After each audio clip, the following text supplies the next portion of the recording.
इतना क्रोधित हो गया कि तू, मैंने जो तुझे पढ़ाया है उनको तू वापस कर दे।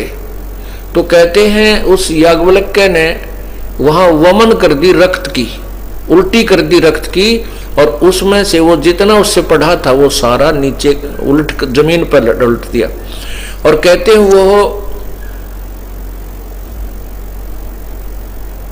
दूसरे तैत्रीय किस लिए कहा गया कि उन्होंने दूसरे जो तीतर बन करके उनको ग्रहण कर लिया, वो उल्टी की हुई, और उनको उन्होंने फिर ज्ञान हो गया उनको, वो फिर तैत्रीय उस जो याज्ञवल्क्य के द्वारा उल्टी की हुए वो ज्ञान था, उसको तैत्रीय आरंक्य कहा जाने लगा। और उस तैत्रीय आरंक्य का सहयोग लिया है, स्वामी जी ने बताया है कि भूर्भुवः स्वः ये आरंक्य तैत्रीय के हैं, वहां से लिया गया है। अरे की तड़ंगा जा ठाया, वो तेरा गजब है, सर ने पैर की तय। और वेद स्पष्ट कह रहे हैं, यजुर्वेद के 36वें अध्याय का 3रा मंत्र कंप्लीट है। बाकी जगह जगह कई अन्य श्लोकों में भी वो भूर्भुवः स्वः ले लिया, किसी में सवितुर्वरेण्यम भर्गो देव से ले लिया, किसी में धीमहि धियो। ये तो परमात्मा की महिमा में जगह जगह शब्द अक्षर आते रहते हैं, लेकिन ये कंप्लीट मंत्र तो यजुर्वेद के 36वें अध्याय का 3रा मंत्र है,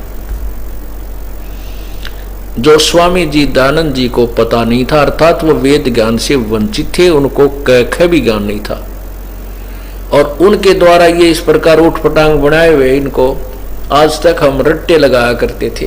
और तेरा गजब बोलिए, मार दिए नकली गुरुआ नाम ऋषियों ने, जिनकी केवल लोक वेद से महिमा बनी हुई थी।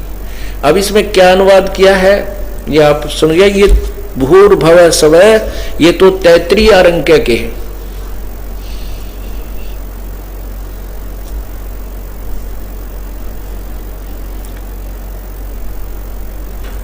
और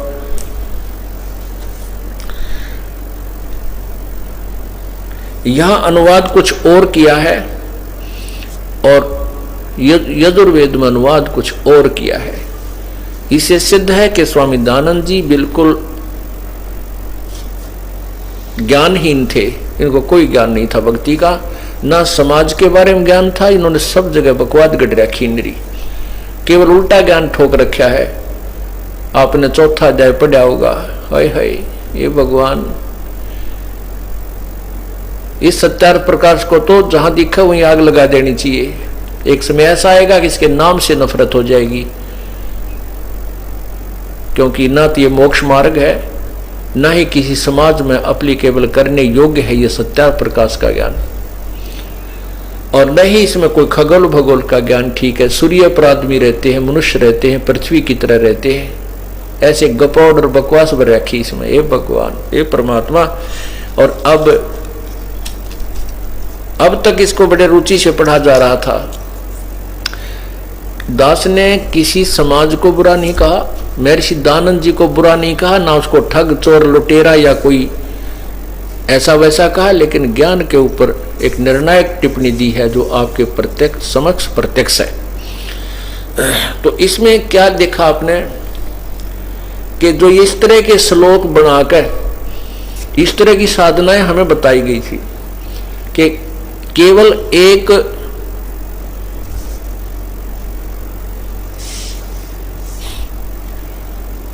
किसी भी शास्त्र के किसी भी श्लोक को लेकर के उसकी बार बार रिपीटेशन करने से, उसके जाप बार बार करने से, उसका जो आवर्ती करने से लाभ तो है, लेकिन मोक्ष लाभ नहीं है। लाभ कितना है कि उससे जानकारी होती है, परमात्मा की महिमा का परिचय होता है, लेकिन वो परमात्मा हमें लाभ कैसे देगा उसकी विधि अलग है।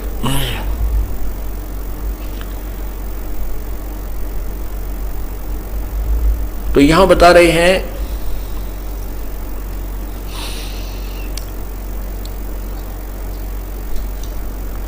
कि उस परमात्मा की जो पूजाएं हैं, जैसे ये लोग कोई कुछ पूजा करता था, कोई कुछ पूजा करते हैं, वो करते रहे हैं भगवान प्राप्ति के लिए, जैसे इस ब्रह्म गायत्री मंत्र ये गायत्री मंत्र बना रखा था इन्होंने, बना तो था ही, इन्हें पता ही नहीं था, किसी ने सिर दे दिया, कहीं से पैर बता रखे थे, लेकिन ये तो यजुर्वेद का एक श्लोक है, मंत्र है।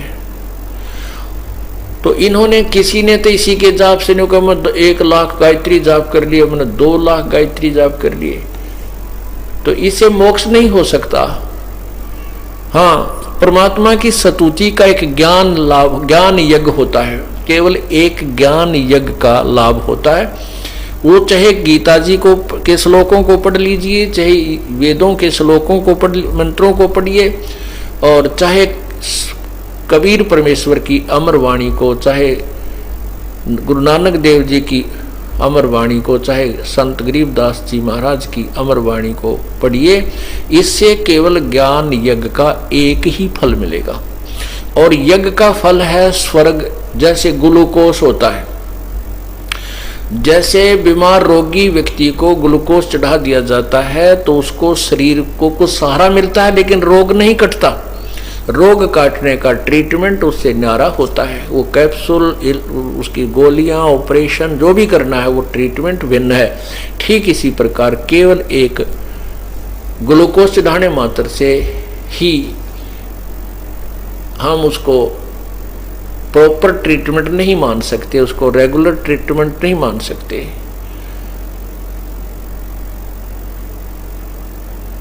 इसी प्रकार जब हमें पूर्ण ज्ञान होगा फिर हम कहेंगे कि केवल ग्लूकोज से बात नहीं बनेगी, ये यूजलेस है यदि उस रोग की दवाई, रोग की औषधि नहीं मिली तो यही बता रहे हैं कि ब्रह्मा विष्णु महेश से जाकी करत है सेवा। उस परमात्मा की ब्रह्मा विष्णु महेश भी सेवा यानी पूजा कर रहे हैं, लेकिन इनको विधि का ज्ञान नहीं। अब यही समस्या आती है कि आम व्यक्ति ये सोचता है कि ये रामपाल सबको कहता है, ये भी ठीक नहीं, ब्रह्मा विष्णु महेश को भी ज्ञान नहीं, इसका मतलब ये अपने आप को ज्ञानी मानता है। मैं नहीं मानता अपने आप को ज्ञानी। दास तो केवल सदग्रंथों में लिखे हुए रहस्य को आपके सामने प्रकट कर रहा हूं और उसे प्रमाणित कर रहा हूं कि सच्चाई कहां है, कौन कितने पानी में है, आपके सामने दिखा रहा हूं। अपने सदग्रंथ बता रहे हैं जो पहले ही रहस्य इनके अंदर छुपा था, और ये अज्ञानी महर्षि और ये संत और गुरु, ये ब्राह्मण नहीं जान सके। ये दास आपको पढ़ कर सुना रहा है, बस इतना सा काम कर रहा हूं।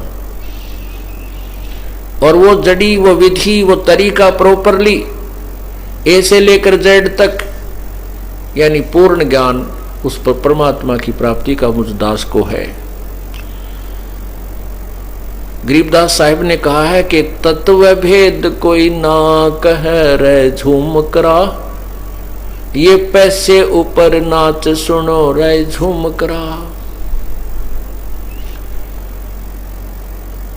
अब तत्व भेद कोई ना कहे, फिर कहते हैं कोटों मध्य कोई नहीं रे झूम करा, अरबों में कोई गर्क सुनो रे झूम करा।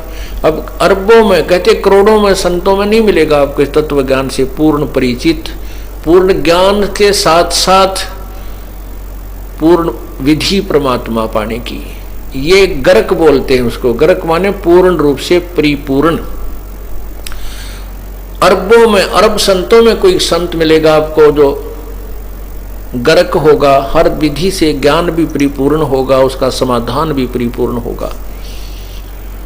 अब जैसे अरब संतों में लिखा, अरब संतों में, अरब गुरुओं में कोई एक परम संत मिलेगा, तत्वदर्शी संत गर्क मिलेगा, यानी पूर्ण परिचित मिलेगा। अब एक गांव में अगर 20,000 आबादी है, उसमें जनसंख्या है, तो 5,000 गुरु पाएंगे। 5,000 गुरु, 5,000 गुरु कैसे होंगे? किसी के लड़के का कोई तकलीफ होगी तो सास तो बतावेगी बारलिया की दर्दे, बारली देवी बारलिया की ऐसे 100 रुपया रख दे। पड़ोसन आओगी नोगे थर भी इसकी भीतर लिया की दर्दे। कोई बताओगी चौराहे की रख दे। कोई कहेगा तुम्हारे श्याम जी की पूजा है उसकी बोल दे। ऐसे उस बच्चे के के लिए सुरक्षा, उसकी संकट मोक्ष के लिए मनमाने को 20 विधि बताने वाली आ जाए, नारी नारी बुढ़िया, ये सारे गुरु हो गए। तो ऐसे एक गांव में 5000 गुरु तो कम से कम है। तो ऐसे कहते हैं, फिर कोई हनुमान जी की विधि बताने वाला, कोई श्री राम जी की विधि बताने वाला, कोई श्री कृष्ण जी की, कोई शिव जी की ही, और कोई भैरव भूत के जंतर मंत्र बताने वाले की गिनती को नहीं। तो ऐसे बताया कि करोड़ों में कोई है नहीं रे झुमकरा, कोई ब्रह्मा विष्णु महेश तक की पूजा बताता है, कोई ब्रह्म तक की बताता, आगे को जानता ही नहीं, ब्रह्म तक आगे तक किसी की बुद्धि है ही नहीं। तो यहां बताया है कि अरबों में कोई ग्रक सुनो रे झुमकरा, अरब संतों में, अरब गुरुओं में कोई एक तत्वदर्शी संत अर्थात पूर्ण गुरु, जगत गुरु मिलेगा। वो ग्रक परिपूर्ण होगा, ज्ञान भी पूरा होगा और उसका समाधान भी पूरा होगा। अब जैसे कबीर साहब की वाणी को कबीर पंथी लोग बहुत पढ़ते हैं और पूरा आश्रय रखते हैं, लेकिन परमात्मा के पाने की विधि को नहीं, वो तरीका उनके पास नहीं है, वो समझ नहीं सके। तो उस ज्ञान से भी, वो ज्ञान भी व्यर्थ है, ज्ञान भी व्यर्थ है जब तक समाधान नहीं है। तो इसलिए आपको ज्ञान हो गया कि आपका भयंकर बीमारी है और औषधि है नहीं, तो उस ज्ञान का क्या बने? वो तो डॉक्टर चाहिए, जो जड़ी वैद्य चाहिए, जो जड़ी बना कर रख रखी है, वो जड़ी देगा तो ठीक हो जाएगा। इस प्रकार बताया है। कहते हैं अब अपने अपने हिसाब से सब साधना करते हैं, कोई कुछ कर रहा है, लेकिन वो परमात्मा की पूजा ही कर रहे हैं। ब्रह्मा विष्णु महेश भी ट्राई कर रहे हैं परमात्मा के ढूंढने की, पूर्ण परमात्मा की, लेकिन समाधि लगाते हैं, हठ योग करते हैं, जो शास्त्र विरुद्ध साधना है। विष्णु पुराण में लिखा है कि विष्णु जी ने एक बार 12,000 वर्ष तक तप किया, हठ योग किया। शिव पुराण में लिखा है शिव जी ने 88,000 वर्ष तक हठ योग किया, जो सब शास्त्रों में मना किया है कि तप करने से मोक्ष नहीं है। तप से राजमद मानम जन्म तीसरे शुक्र समानम, ये प्रतिफल है तप करने का। तो क्या बताते हैं, जप तप तीर्थ थोथरे जाकी क्या आशा, भाई कोट यज्ञ पुण्य दान से कट जम कटे नहीं फांसा। जप तप तीर्थ थोथरे, जप तप जो आन उपासना के, जो गलत मंत्रों के जप, जैसे गायत्री जाप करा करते, ओम भूर्भुवः स्वः तत्सवितुर्वरेण्यं भर्गो देव, मंडेरा करते थे। कहते हैं ये जप और ये तप जो शास्त्र विरुद्ध साधना है, और तीर्थ आदि पर जाना, ये थोथरे हैं, यूजलेस हैं, इनका कोई लाभ नहीं है। जब तप तीर्थ थोथरे जाकी क्या आशा, और वही कोटि यज्ञ पुण्य दान से जम कटे नहीं फांसा। करोड़ों यज्ञ कर ले और कितना पुण्य कर ले, कहते हैं इससे काल का जाल नहीं, काल की फांसी नहीं कटेगी, यम फांसा, यम की फांसी नहीं कटेगी, जन्म मृत्यु का जो बंधन है ये नहीं कटेगा। क्या बताते हैं उसके बारे में, यहां देन वालेन है ये मिटे नहीं झगड़ा। कहते यहां दान कर दिया, कहीं पुण्य दान तुमने कर दिए और उसका स्वर्ग में फल ले लिया, ये मिटे नहीं झगड़ा, ये सारी उम्र का झंझट हो गया, असंख्य जन्मों का झंझट हो गया, असंख्य जन्मों का। यहां देन वालेन है ये मिटे नहीं झगड़ा, वो बिना पंथ की बाट है पावे को दगड़ा। कौन सी? सतलोक में जो हम जाएंगे वो बिना पंथ रास्ता नहीं है उसको, जैसे अभी तक हम बताते आए हैं। क्योंकि जैसे मूल कमल में गणेश जी, स्वाद चक्र में सावित्री ब्रह्मा जी, नाभि कमल में विष्णु और लक्ष्मी जी, हृदय कमल में शिव और पार्वती जी, कंठ कमल में दुर्गा जी प्रकृति देवी, और फिर ऊपर सहस्रार कमल में ज्योति निरंजन जी। तो त्रिकुटी कमल में एक परमात्मा, वो एक कॉमन स्थान है जिसमें जहाँ जिस लोक में जिसको जाना है, जिस देव के वो त्रिकुटी से जा जाता है। तो त्रिकुटी से आगे कोई नहीं जानता, यहां तक तो दगड़ा है, रास्ता है, इसका पता है। कहते वो वहां से फिर आगे सतलोक को जो जाना है वो इस विधि तुम्हें उसका पता है को नहीं। तो क्या बता रहे हैं गरीबदास साहिब जी, भगवान की महिमा बता रहे हैं कि वो बिना पंथ की बाट है। बाट माने वो सफर बगैर रास्ते का है, उसका तुम्हें ज्ञान नहीं। पावे को दगड़ा, उस रास्ते को, उस मार्ग को कौन प्राप्त कर सकता है। फिर बताते हैं अगर दान भी तुमने देना है, बिन इच्छा जो देत है सो दान कहावे, और फल चावे नहीं तास का वो अमरापुर जावे। इच्छा रूपी भक्ति कराही सो सुख सागर जावत नाही। अब जैसे आप कोई, अब हम भी आपसे पुण्य कराते हैं, धर्म कराते हैं, यज्ञ करवाते हैं, पाठ करवाते हैं, दान करवाते हैं, तो ये दान आवश्यक है। जैसे खेत में बीज दिया और खाद पानी डाला नहीं, तो बीज जो बीज दिया उसमें खाद पानी, नाम तो बीज है, खाद और पानी, जल, ये धर्म, ये पुण्य है, यज्ञ है, ये भी आवश्यक है। और जैसे अभी आपको बताया कि वो यहाँ देन वहाँ लेन है, ये मिटे नहीं झगड़ा। अब जैसे ही वो तो यहाँ से पुण्य आपने किया है कॉमनली बगैर किसी प्रॉपर वे से, तो लाभ उसका भी मिलता है। जैसे आप पक्षियों को दाने डाल देते हो, चींटियों को डाल देते हो, जैसे पिंडदान कराते हैं, मछलियाँ कुछ दाने खा लेती, वो उनका थोड़ा बहुत पुण्य आपको अवश्य मिलता है। लेकिन वो पुण्य भी यूजलेस है। जैसे खेत में पानी डाल दे दिया और बीज बोया नहीं, तो उसमें घास उगा होगा, और वो घास केवल पशुओं का चारा है, मनुष्यों का नहीं है। ऐसे जो दान आप वैसे करते हो और फिर वही खाद पानी डाल ले उसमें गेहूं का बीज के, तो फिर दोनों काम हो, पशुओं का चारा भी बने, वो भूसा बने उसमें तूड़ा, और गेहूं भी मिले। तो ऐसे ही ये मोक्ष मार्ग जो ये दास आपको बता रहा है, इस विधि से किया हुआ पुण्य और दान आपको दोनों लाभ देगा। और इसमें क्या बताते हैं, जो इच्छा बिन इच्छा जो देते, जैसे आपने कोई तकलीफ बताई, दुख बताया, और उसका समाधान बता दिया जाता है कि आप एक जोत बोल दो। ज्योति का क्या अर्थ होता? हवन। आपने हवन वही मान रखा है कि एक कुंड में लकड़ियां डालकर ऊपर घी डालकर स्वाहा स्वाहा ये वेद के कोई मंत्र बोलते रहे। अग्नि घी को प्रज्वलित कर देना ये हवन यज्ञ है। मंत्र बोलने का ज्ञान यज्ञ का फल है। अब ये केवल मंत्र बोल दिए और हवन कर दिया, ये केवल एक हवन यज्ञ और ज्ञान यज्ञ का फल आपको मिला।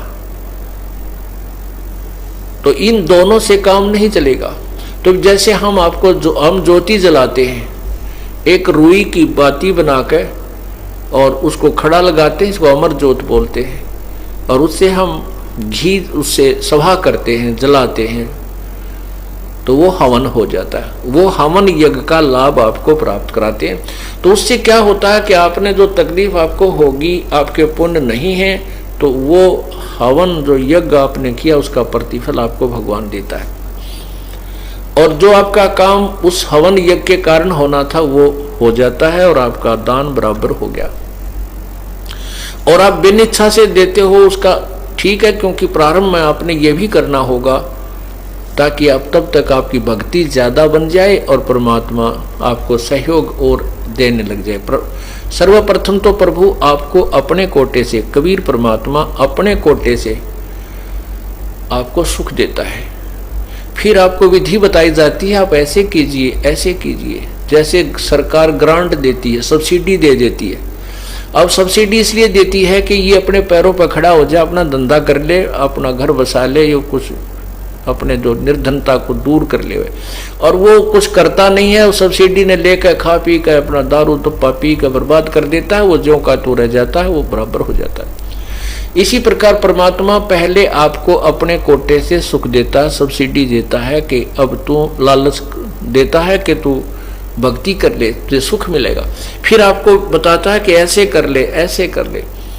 तो खुद मेहनत कर, नाम जाप कर, सेवा कर, सिमरन कर, तो साहूकार बन जाएगा। तो यहाँ तो जो दान आप किसी इच्छा के लिए बोलते हो, मैं जोत बोलता हूँ, मैं पाठ बोलता हूँ, वो पाठ जिस उद्देश्य से बोला वो काम कर देगा आपका, लेकिन दान बराबर हो गया, समाप्त हुआ। और आप उसके साथ साथ एक आध दान, एक आध पाठ, हवन, ज्योति बगैर इच्छा के भी कराइए, प्रारंभ कीजिए, उसका प्रतिफल मत मांगिए, तो वो आपको दोनों लाभ देगा। आपके वो काम भी ठीक करेगा जो उस हवन के लेवल का है और पाठ के लेवल का है, और साथ में उसका अन्य फल और भी मिलेगा। यह समाप्त नहीं होगा, वो आपके गुड अकाउंट में भी लिखा जाएगा। और जो आपने किसी उद्देश्य पूर्ति के लिए क्या, वो बराबर हो जाएगा, खत्म हो जाएगा। इस प्रकार इस ज्ञान को समझना है। क्या बताते हैं? बिन इच्छा जो देत है सो दान कहावे, और फल बाँचे नहीं तास का अमरापुर जावे।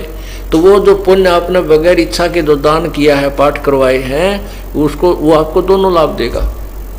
जो पाठ के लेवल का लाभ वो तो देगा ही देगा, और साथ में अमर लोक में जाने में सहयोग देगा। भक्ति में भी आपका उसका कुछ क्रेडिट जोड़ दिया जाएगा, अर्थात परलोक के लिए भी वो सेव रह जाएगा, बच जाएगा।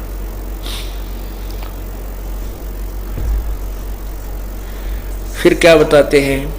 सकल दीप नौ खंड के क्षत्रिय जिन जीते, सो तो पद में नाम मिले विद्या गुण चीते। जैसे हम महिमा गाते थे, परशुराम जी भगवान विष्णु के अवतार हैं, और उन्होंने पृथ्वी के सभी क्षत्रियों को मार डाला था, काट दिया था। कहते हैं वो भी परमात्मा नहीं पा सके जो इतने बलवान थे, और ये पाप इकट्ठे कर लिया, चौधरी बना के भेज दिया, अवतार बना के भेज दिया काल ने, और यह ड्यूटी दे दी मानस मारण की। पहले नो कहे अवतार था। अब जितने भी उसने ये क्षत्रिय मारे हैं उसके बैड अकाउंट में लिखे गए परशुराम जी के, और कोई पुण्य किया होगा, कोई धर्म किया, वो उसके गुड अकाउंट में। और जब वो 84 लाख योनियों में आएगा ये परशुराम जी, वो जितने भी जीव इसने मारे, इसके कितने कीड़े पड़ेंगे, कुत्ता बनेगा शर्मक, कीड़े जख्म हो जाएगा, कीड़े पड़ेंगे, इसको खाओगे नोच नोच कर। ऐसी दुर्गति ये काल हम इनकी कर रहा है। तो यहाँ क्या कहते हैं कि सकल दीप नौ खंड के अक्षत्रिय जिन जीते, सो तो पद में ना मिले विद्या गण जीते। वो भी इस यथार्थ ज्ञान को, पूर्ण भक्ति को नहीं प्राप्त कर सके, और उसकी प्रभुताएं बहुत गाई जाती है, बड़े ये थे वो थे।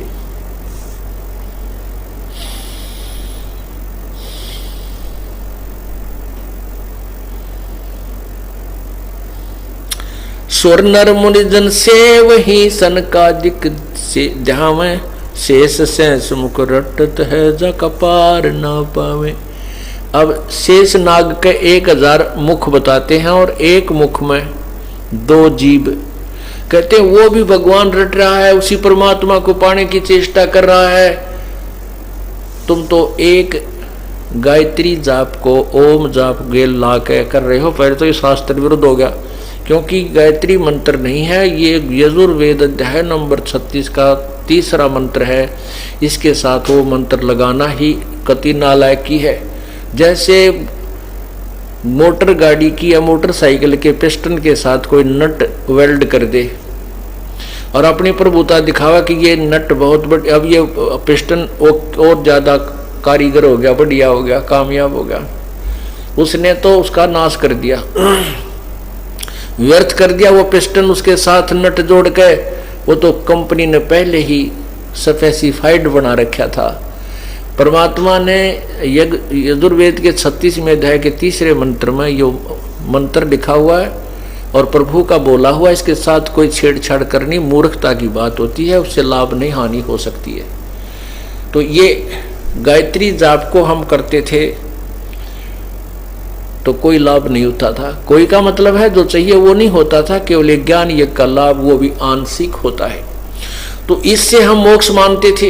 ऐसे ही कहते हैं इस तुम जैसे शेष नाग 1000 फनों से ये क्रियाएं कर रहा है, उसको भी नहीं मिला।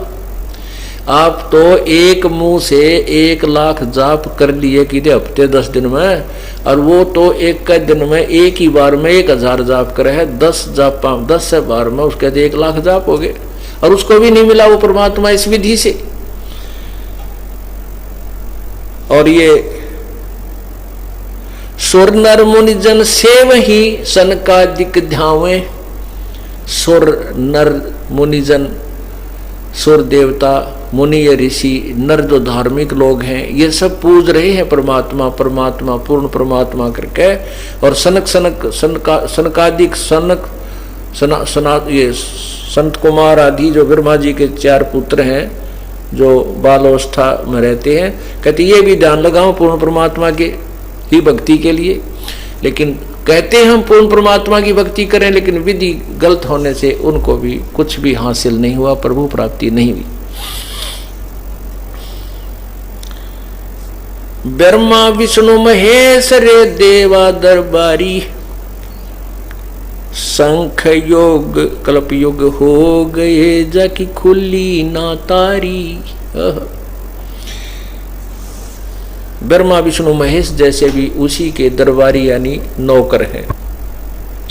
ब्रह्मा विष्णु महेश रे देवा दरबारी, शंख कल्प युग हो गए जाकी खुली ना तारी। कि उसका अभी तक ज्ञान किसी को नहीं हुआ है, परमात्मा स्वयं ही आकर अपना ज्ञान बताता है। सर्वकला संपूर्ण है सब पीरन का पीर, अंतलोक में गाज है जाका नाम कबीर।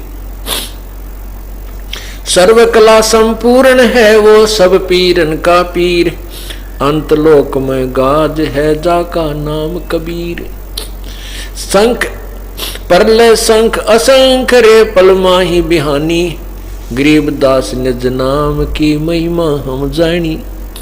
कि निज नाम माने यथार्थ नाम, सत्य नाम, सच्चा नाम की महिमा हमने जानी, उससे हम परिचित हुए। वो कौन सा नाम है? सत्य नाम, निज नाम।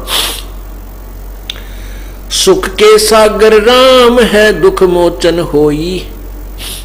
अब यहां राम शब्द जो है, जैसे आपने भी पढ़ा कि तत्कहन को राम है दूजा नहीं देवा।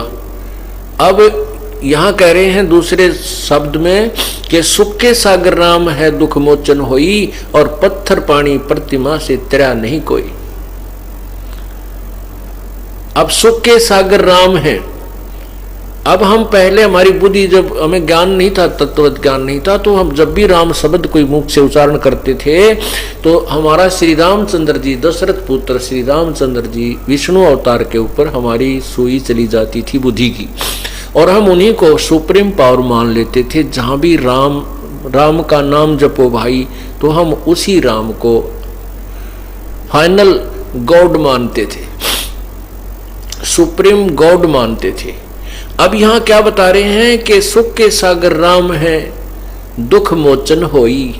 दुख मोचन माने संकट मोचन, जैसे दुख मोचन, वही हमारे संकटों का निवारण करने वाले राम, अर्थात और तो कोई देव है ही नहीं जिसको हम राम संज्ञा में लें, जिसको हम परमात्मा की संज्ञा में लें। तो अब हमारा जो तत्व ज्ञान से निर्णय हो गया है, स्पष्ट हो गया है, ये तो कंसेप्ट ही क्लियर हो गया है कि कबीर ही गॉड है, वही पूर्ण परमात्मा है, उसी की भक्ति से पूर्ण मोक्ष है। तो उसके विषय में बता रहे हैं कि सुख के सागर राम है दुख मोचन होई, और पत्थर पानी प्रतिमा से कोई तेरा नहीं कोई। पत्थर की मूर्ति प्रतिमा बना के किसी गंगा जमुना आदि में स्नान करने से, तीर्थ में नहाने से कोई पार नहीं हुआ आज तक। जैसा कि आपने सुबह के सत्संग में सुना था कि भगवान श्री कृष्ण ने स्वयं यादवों को, सभी यादवों को कहा था कि आप जाइए और जमुना में स्नान कीजिए, तुम्हारा दुर्वासा का दिया हुआ श्राप नष्ट हो जाएगा जमुना स्नान करने से। लेकिन नहीं हुआ, सभी के सभी उस श्रापवश लड़के मर गए। अर्थात परमात्मा श्री कृष्ण जी द्वारा बताया गया समाधान व्यर्थ था कि जमुना में नहाने से तुम्हारा श्राप नष्ट हो जाएगा। वो समाधान सही नहीं था। इसी प्रकार गरीबदास जी परमात्मा कबीर साहिब की महिमा बताते हुए और ज्ञान को यथार्थ निर्णय तरीके से बताते हुए कह रहे हैं कि पत्थर पानी प्रतिमा से तेरा नहीं कोई। फिर क्या बताते हैं, नारद मुनि धरु को मिले जिन नाम सुनाया और कल्प युग हो गए फिर अभी गर्भ नहीं आया। अब कहते हैं कि जैसे ध्रुव जी को नारद मुनि मिले थे तो उन्होंने उसको नाम बताया था कि नाम जप, तो उन्होंने ध्रुव जी ने नाम जपा तो वो एक कल्प युग तक, एक कल्प में 1008 युग होते हैं, चतुर्युग। तब तक यानी ब्रह्मा के एक दिन तक ध्रुव जी स्वर्ग में, महास्वर्ग में रहेंगे। उनको अलग से स्थान बनाकर दे रखा। फिर वो अपने पुण्य समाप्त होने के पश्चात 84 लाख योनियों में फिर से आएंगे। तो यहाँ क्या बताते हैं कि यदि तुमने थोड़ा बहुत लाभ भी लेना है तो भी उस नाम के जो यहाँ का मंत्र है ब्रह्म का, इसी का सहारा लेकर के कुछ राहत प्राप्त कर सकते हो। तो और ये पत्थर पानी में जो मूर्तियाँ आदि बनाकर तुम केवल इसी पूजा पर आधारित हो, इससे तो आपको कोई लाभ नहीं होगा। फिर क्या बताते हैं, प्रहलाद भक्त परवान है धुन गर्भ लगाई, कबीर पुरुष की बंदगी रोशन भई भाई। अब कहते हैं प्रहलाद ने भी गर्भ में ही परमात्मा का ध्यान प्रारंभ कर दिया था, क्योंकि ये पुण्य आत्मा कई जन्म जन्मांतर से भक्ति करते हुए आ रहे थे। विष्णु पुराण में लिखा है कि ध्रुव को विष्णु जी कह रहे हैं कि ध्रुव ये तेरी इसी जन्म, ध्रुव को नारद जी कह रहे हैं कि ये तेरी इस जन्म की कमाई नहीं, तू पहले भी प्रभु का भक्त था। ऐसे ही जो विष्णु रूप में प्रकट हुए थे प्रभु, अपनात्मा ये तत्व ज्ञान है। जब ध्रुव को किसने दर्शन दिए थे, ये पूर्ण परमात्मा ने दिए थे। पूर्ण परमात्मा ने विष्णु रूप धार के उसको दर्शन दिए थे, क्योंकि वो विष्णु की ही साधना मानकर जाप कर रहा था। तो जिस भी कहते तीनों लोकों में प्रवेश करके सबका धारण पोषण वही पूर्ण परमात्मा ही करता है। जो भी जिसकी साधना कर रहा है जैसे, तो उसका फल भी वो प्रभु ही प्रदान करता है। तो विष्णु पुराण में कहा कि ध्रुव तू पिछले जन्म, कई जन्मों से तू मेरी भक्ति करता हुआ आ रहा है। और जब विष्णु जी के रूप में पूर्ण परमात्मा प्रकट होकर ध्रुव को मिले, ध्रुव ने क्या मांगा, राज मांगा। अब देखो, अंधा आंख मांगता है, निर्धन धन मांगता है, और निसंतान केवल संतान ही मांगता रहता है। अब ध्रुव को यह खटक लगी थी कि मुझे राज नहीं मिला, मैं राज प्राप्ति करूं, राज प्राप्ति करूं। मेरे भाई को राज मिल गया तो भगवान ने कहा, रे के मांगा तो नहीं, ये अगर तू मोक्ष मांगता तो मुझे तुझे मोक्ष देता। इस प्रकार हमें अधूरे ज्ञान से, तत्व ज्ञान ना होने से हमने मांगना भी ना आता भगवान से। तो यहाँ क्या बता रहे हैं कि इसी प्रकार प्रहलाद भी कई जन्मों के जन्मांतरों से पुण्यात्मा थी, भक्ति करता हुआ आ रहा था। तो ऐसी पुण्यात्माओं का काम शीघ्र बन जाता है, या पिछले जन्म का जो संग्रह भजन था साथ में तुरंत और मिल जाता है, वो जल्दी उनसे रिजल्ट आने शुरू हो जाते हैं। तो यहाँ कहते हैं ध्रुव प्रहलाद ने भी माँ के गर्भ में ही प्रभु की याद अधिक बनी हुई थी। और फिर कहते हैं कबीर पुरुष की रोशनी बंदगी रोशन भई भाई। अब वो साधना भी प्रहलाद को क्या मिला, राज्य मिला। प्रहलाद को क्या मिला, स्वर्ग का राज्य मिला। और स्वर्ग का राज्य समाप्त होने के बाद फिर 84 लाख योनियां मिली, यही फल उनको मिला। ले कहते हैं कबीर पुरुष की बंदगी अब रोशन हुई भाई। हाय हाय, उस पूर्ण परमात्मा की साधना अब प्रकट होगी, प्रकाशित होगी, अब ये रोशन हो गई है, उस कबीर परमात्मा की भक्ति करने से मोक्ष होगा। अब कैसे साधना करनी चाहिए परमात्मा की? पूरी श्रद्धा से परमात्मा की भक्ति करनी चाहिए। कोई भी हम पुण्य दान करते हैं उसमें भी हमारी श्रद्धा अटूट होनी चाहिए।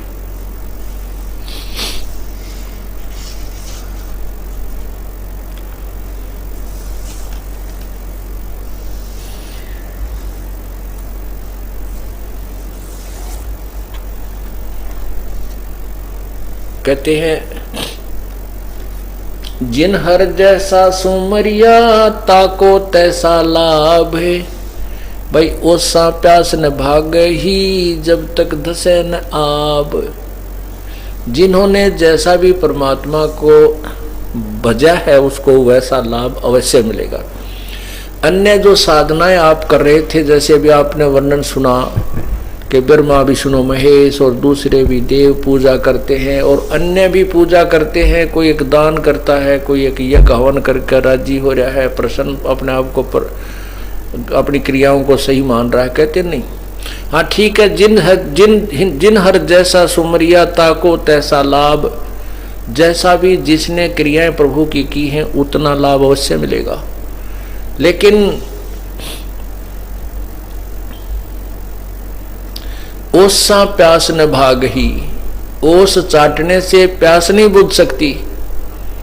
जब लग धसे नहीं आब, जब तक गट गट 2 गिलास 3 गिलास पानी नहीं पी ले प्यासा व्यक्ति, प्यास नहीं बुझ सकती ओस चाटने से। तो अन्य जो क्रियाएं हम करा करते, मंगलवार ने 1.25 किलो ना 1.25 रुपये का प्रसाद बूंदी लाया करते, वह बैठ देते, वो ओस चाटा करते। और यहाँ तक भी ब्रह्मा विष्णु महेश की पूजा, ब्रह्म तक की पूजा, परब्रह्म तक की पूजा भी पूर्ण मोक्षदायक नहीं है। कहते हैं यहाँ लेन व देन है, ये मिटे नहीं झगड़ा, वो बिना पंथ की बाट है पावे को दगड़ा। उस पूर्ण परमात्मा की साधना से हमें लाभ होगा। क्या बताते हैं? लागी का मार्ग और है, लगे चोट काल जा करके। लागी का मार्ग और है, लगे चोट काल जा करके। लगे चोट काल जा करके, लगे चोट काल जा करके। लागी का मार्ग और है, लगे चोट कले जा करके। कलेजा करके परमात्मा कहते हैं, कबीर बैद बुलाइया पकड़ के देखी बाँ। बैद न बेद न जाने ही मेरा करक कलेजे माँ।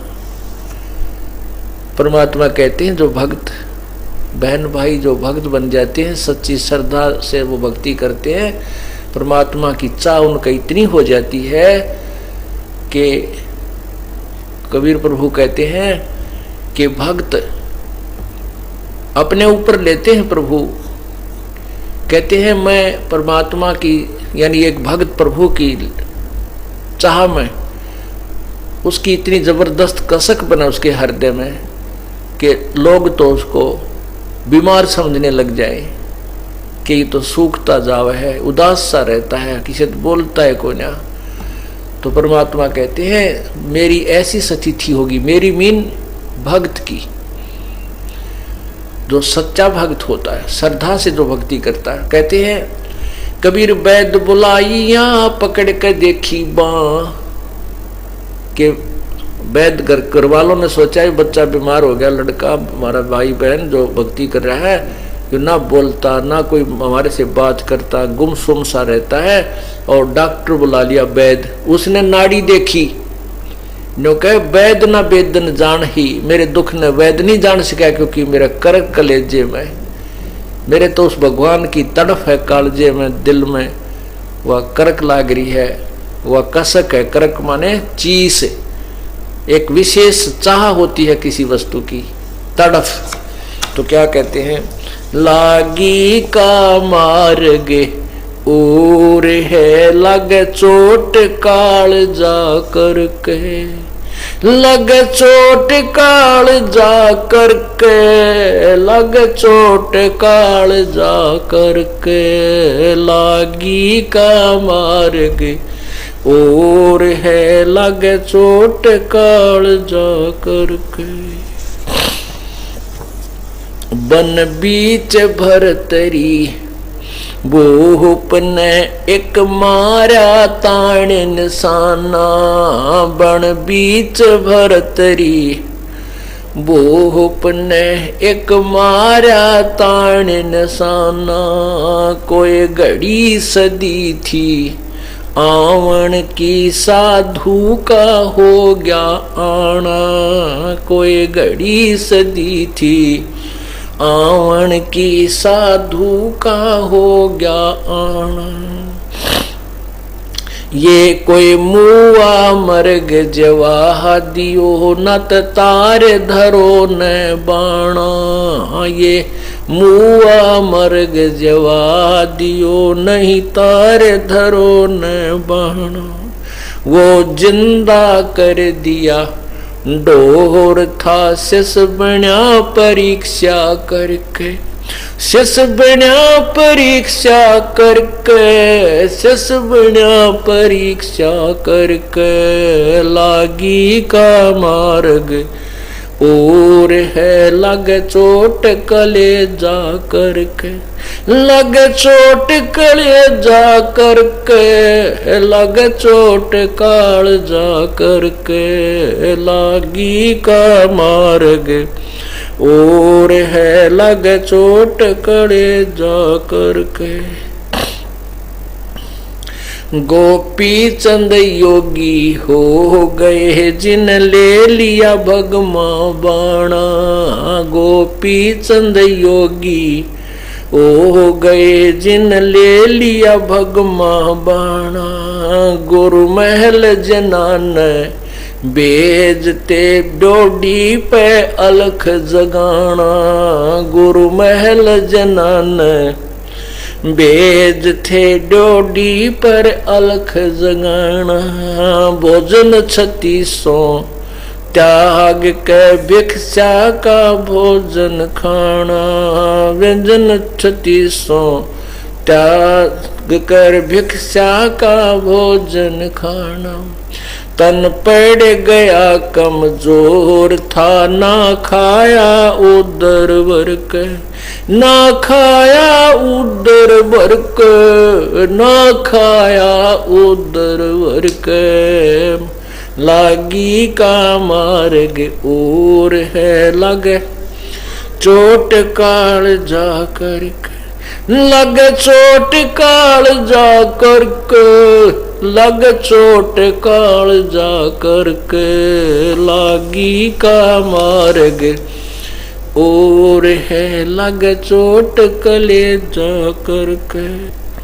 बाजीद कहे उठाओ ऊंट को, लोग कहें ये मुआ, बाजीद कहे उठाओ ऊंट को, लोग कहें ये मुआ।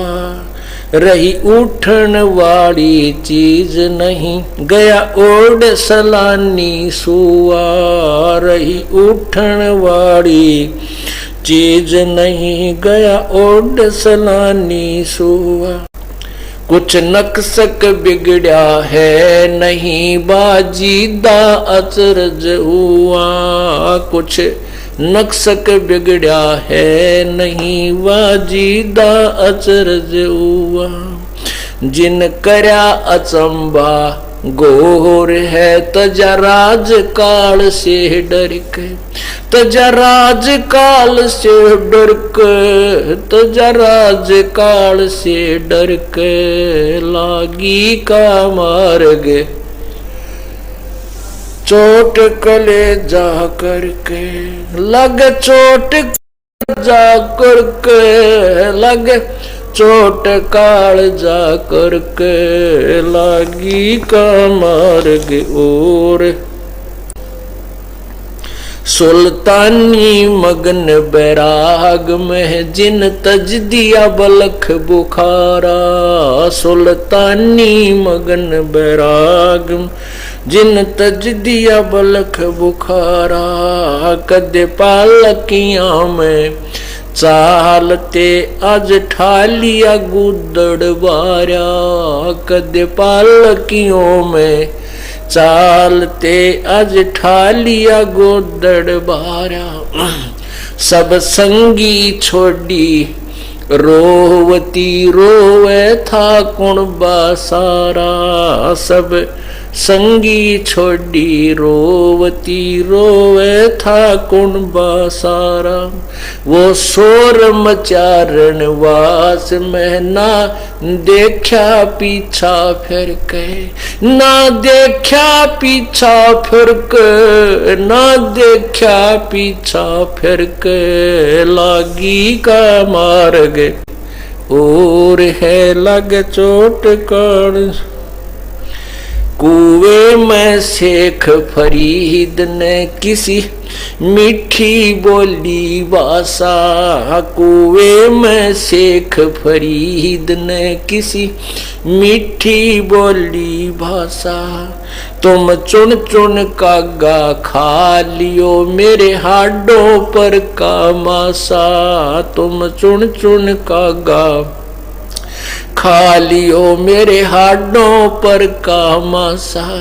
मेरे दो नैना मत छेड़ना मोहे राम मिलन की आशा। मेरे दो नैना मत खाइयो मोहे राम मिलन की आशा। जिन करी तपस्या गोर थी वे हुए आश्रय अर्क। वे हुए आश्रय हर्क। वो हुए आश्रय अर्क। लागी का मार्ग और है लग चोट करे जा करके। लग चोट काल जा करके। लग चोट काल जा करके। लागी का मार्ग पीपा दरिया में कूद गया जिन कैसी करी डठाई। पीपा दरिया में कूद गया जिन कैसी करी डठाई। वह नर पाड़ा जीत गए जिन सिर धड़की बाजी लाई। वो नर पाड़ा जीत गए जिन सिर धड़की बाजी लाई। कह मंगलानंद चेतियो तुम सोच समझ मेरा भाई। कह मंगलानंद चेतियो कुछ सोच समझ मेरा भाई। बिन चेते यु झूठा शोर है कुछ जाइयो सुकर्म करके। कुछ जाइयो सुकर्म करके। कुछ जाइयो रे सुकर्म करके। लागी का मार्ग और है लग चोट कले जा करके। लग चोट काल जा करके। लग चोट काल जा करके। लागी का मार्ग और है लग चोट काल जा करके। अब क्या बताते हैं कि परमात्मा की भक्ति में इतनी श्रद्धा आपकी हो जावे कि आपके मीठी मीठी कसक बनी रहे प्रभु के प्रति, भक्ति के प्रति। तो किन किन को ये कसक लगी, किन के कलेजे में करक लगी, उनके विषय में एक साधु ने बताया है। मंगलानंद जी के बता रहे हैं। देखो पुण्यात्माओं, जो भी प्रभु की प्राप्ति का प्रयत्न करता है उसको अवश्य ये ज्ञान होता है कि परमात्मा की भक्ति करनी चाहिए और विशेष कसक के साथ करनी चाहिए। जैसे यजुर्वेद में 40वें अध्याय के 15वें श्लोक में लिखा है कि ओम नाम का जाप काम करते करते कीजिए, विशेष कसक के साथ कीजिए और अपना मुख्य कर्तव्य समझ कर कीजिए। लेकिन अब अन्य संत भी जो साधना कर रहे हैं वो पूरी कसक के साथ कर रहे हैं। अब जैसे हमने यहाँ बरवाला से जाना है दिल्ली की तरफ, हम दिल्ली जाना है, हमारा काम दिल्ली में है, तो हम विशेष कसक के साथ चले हैं। यदि हमारे को किसी ने सिरसा की तरफ भेज दिया है कि इधर दिल्ली है, तो हम उसको दिल्ली की तरफ चल रहे हैं और कसक हमारे अंदर दिल्ली जाने की है, लेकिन हम दिल्ली नहीं पहुंच सकते। अब जैसे ये संत थे मंगलानंद दादी, ये भी पुण्यात्मा थी, परमात्मा चाह रहे थे, इन्होंने भी वही बातें बताई कि भगवान की तरफ लगे तो कसक के साथ लगे।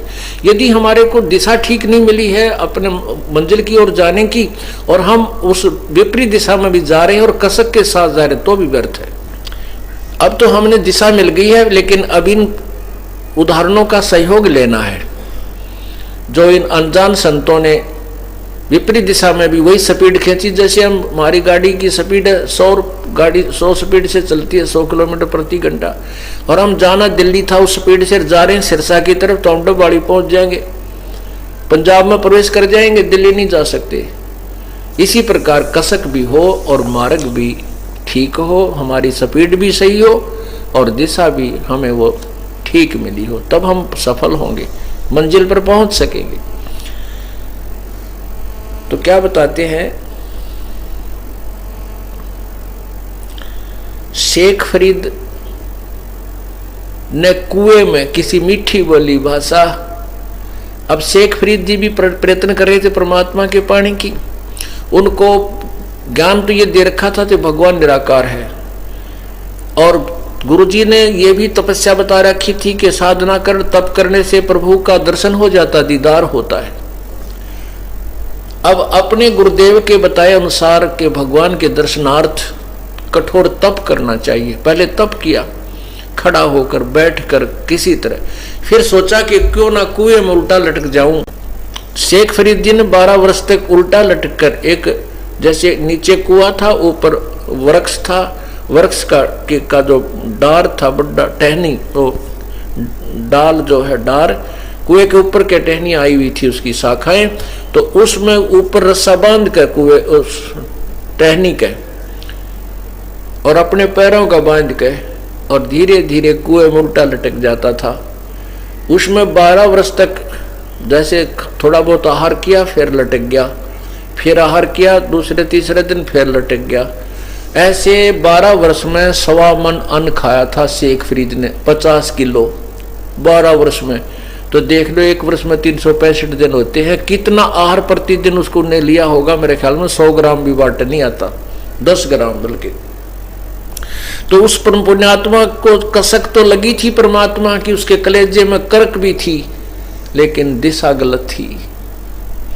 अब उसने उल्टा लटक कर तप करते करते, वो थोड़ा आहार करने से, अल्प आहार करने से शरीर जीर्ण शीर्ण हो गया, कंडम हो गया, कति अंतिम श्वास गिनने लगा, उठकर बैठना भी मुश्किल हो गया, और शरीर ऐसा हो गया जैसे करंक, बिल्कुल करंक दिखाई देती थी, हड्डियां दिखाई देने लगी, मांस नहीं रहा। अब जब वो बाहर आके सुस्ता रहा था, ऐसे शेख फरीद जी लेटा हुआ था, कौवे आकर माथे पर बैठ गए और निशाना साध लिया कि आंख काट निकाल लेते हैं इसकी, ये मुर्दा पड़ा है, क्योंकि उसके शेष शरीर पर मांस नहीं था, क्योंकि इतना कमजोर हो गए थे अधिक साधना करने से और आहार न करने से। तब शेख फरीद ने आवाज की थी, भाई कव्यो, मेरे शरीर का कहीं तुम्हें मांस नजर आता, वहां से खा लीजिए मेरे मांस को, मेरी ये आंखें मत छेड़ो।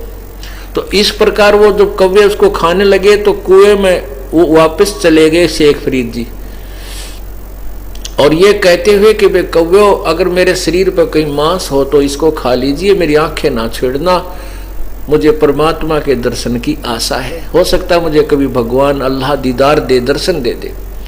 ये कहता हुआ उल्टा ही कुएं में सरक गया और बुरी तरह रोने लग गया, बहुत बुरी तरह। इतने में परमात्मा आए, पूर्ण ब्रह्म कबीर जी कुएं पर खड़े हुए, प्रकट हुए, और उनको ऐसे निकाला बाहर, रस्सा पकड़ कर जैसे बाल्टी निकालते हैं।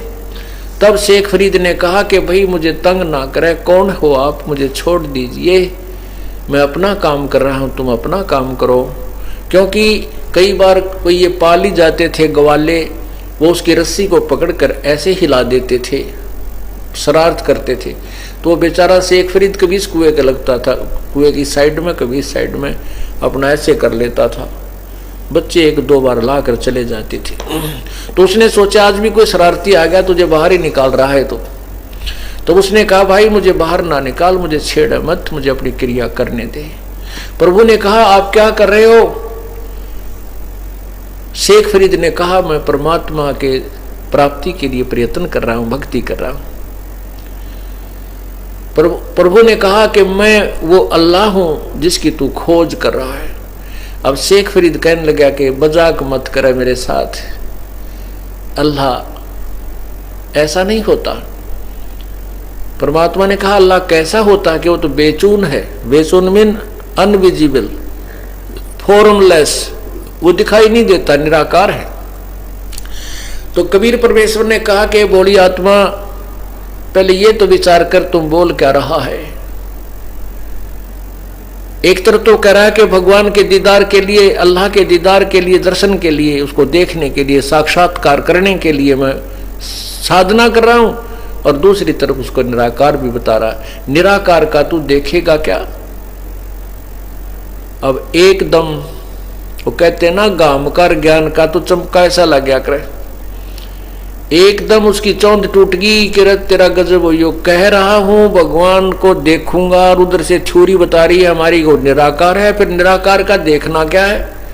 देखना साकार का होता है, साक्षात्कार साकार का होता है, निराकार का नहीं होता। तो अब उसने शेख फरीद को इतना तो हो गया कि ये भगवान नहीं है तो अल्लाह के बारे में जानकार अवश्य है। इसने तो एक के बात में, एक के पॉइंट में सारा इतना काम सुलटा कर दिया, चरण पकड़ दिए उल्टा लटके लटके के हे संत जी मुझे अल्लाह प्राप्ति की विधि बता दे। तब प्रभु ने कहा मैं इसी काम से आया हूं, आओ मैं तुझे परमात्मा प्राप्ति की विधि बताता हूं। पहले कुछ आहार कर ताकि तेरा शरीर काम करने जोगा हो जा। इस शरीर को किसे क्या दुश्मनी थी, तूने ऐसा बुरा हाल कर लिया इसका। इसको भोजन कर, आहार कर, ज़्यादा ना खाओ, इतना कम भी ना खाओ कि सारी आंत इकट्ठी हो जा, कड़ टेढ़ी हो जा। तो और ज़्यादा भी मत खाओ। प्रथम अंदर संयम राखे, योग युगत सब सतगुरु वाखे।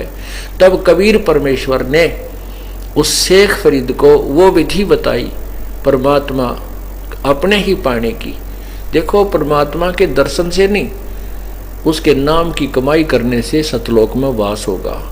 दर्शन तो कबीर साहब के लाखों लोगों ने 64 लाख से हुए थे तब किए थे, लेकिन मोक्ष उनके द्वारा बताई गई विधि से ही होगा जो दास आपको बता रहा है, सत साहिब। और ये यथार्थ विधि को आपने कसक के साथ करना है। देखो हमने जो काम करते हैं उसमें कसक होगी तो हम उधर मंजिल की तरफ अग्रसर रहेंगे। तो अब आपको मंजिल भी की ओर जाने का मार्ग भी सही मिल गया। इसके लिए कहते हैं समझा है तो सर दर पाओ और बहुर नहीं रे ऐसा दाओ। सत साहिब।